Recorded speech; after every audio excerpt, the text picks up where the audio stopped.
पट करके बन जाते हैं एमएलए, एमपी, मंत्री, मुख्यमंत्री। फिर इनके पीछे पीछे फिर पब्लिक।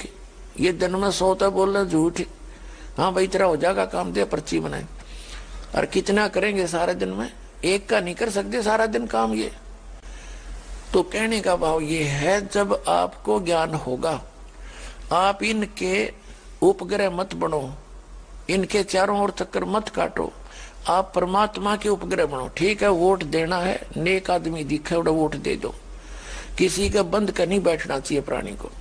वोट जरूरी देना है क्योंकि हमने एक नेता भी चुनने हैं। लेकिन जब तक धार्मिकता समाज में नहीं पड़ पाएगी, इतने कोई बन दिए मंत्री मुख्यमंत्री, कोई न्याय नहीं दे सकेगा। आपको न्याय मिलेगा जो भगवान से डरने वाला होगा।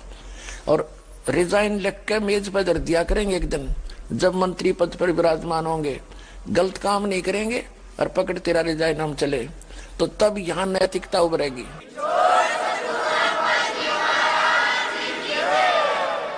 अरे भी ये कुर्सी के चिपक के बैठ गए, चाहे कुछ भी करना पड़ो इन्हें, चाहे मानस मरवाने पड़ो, चाहे इन्हें कुछ भी करना पड़ो, अब कुर्सी नहीं छोड़ सकते तो क्या कर सकते ये? तो पुण्यात्माओं, ये दोष किसी का नहीं, ये दोष अज्ञानता का है।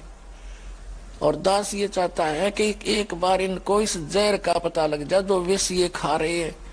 दुनिया ने लूट लूट के बैंक इकट्ठे कर लिए, जैसी अफवाहें सुनते हैं ये सच्ची है वो झूठ से वो जाने कि दूसरे देशों के बैंकों में भी राजनेताओं ने पैसे ठोक रखे, और कल वो मर जाएगा, वो तो गधा बन रहा है। हर बैंक में पैसे कौन प्रयोग करेगा उसके, है ना विष। तो कहने का भाव ये है, ये तो बालक है, कति बच्चे नादान, और न बोली बूझ कह दे वो भी थोड़े, जो क्या की खातिर लाग रहे हैं। 2 रोटी चाहिए एक इंसान को, 2 टाइम के टूक मालिक सब न देता है। और एक झोंपड़ी, एक कमरा हो चाहे मकान से 20 कमरे की कोठी हो, उसमें एक कमरे में एक चारपाई पर सोता है इंसान। और जब तक आत्मिक शांति नहीं है तो बाढ़ में जाओगा कोठी, वो कोठी भी नरक दिखाई देगी उसको। तो सबसे पहले आत्मिक शांति हो, भगवान का साथ हो, तो फिर कितना फिर वो आदर रखेगा मालिक आगे से आगे। तो दास जो आपको समझाना चाहता है, दास को आप इस बात से परिचित कराना चाहता है कि ये जहर नहीं खाना, रिश्वत नहीं लेना, और भाई दहेज नहीं लेना। ये आपके ऊपर संस्कार जुड़ते रहते हैं। यदि आपने यहाँ से पीछा छुटवाना है तो आपने समाज भी स्वच्छ बनाना पड़ेगा। और ये ज्ञान से होगा, वैसे तो हो नहीं सकता। कहने तो शिक्षा देने वाले पता नहीं कितने जालिए, और ये तो ऐसे शिक्षा देने वाले हैं। कहते हैं एक व्यक्ति भाषण दे रहा था कि बैंगन नहीं खाना चाहिए, बैंगन में ये अवगुण होते हैं, ये अवगुण होते हैं।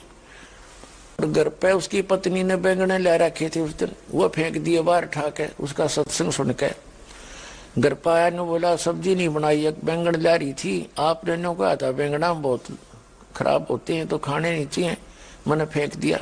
सोचो कहे तो लोगों के लिए बताने गए थे तो ने गलत कराया, फेंक दिए। तो कहने का भाव ये है कि ऐसे वक्ताओं का असर जनता पे होया नहीं करे, वो बकवाद करें, जैसा भी माहौल देखें उसी ये बात कर दें, क्योंकि उन्हें तो अपनी जो ना माया इकट्ठा करने का साधन बना रही, चाहे संत है चाहे कोई राजनेता है, उनका इतना ही उद्देश्य रह गया।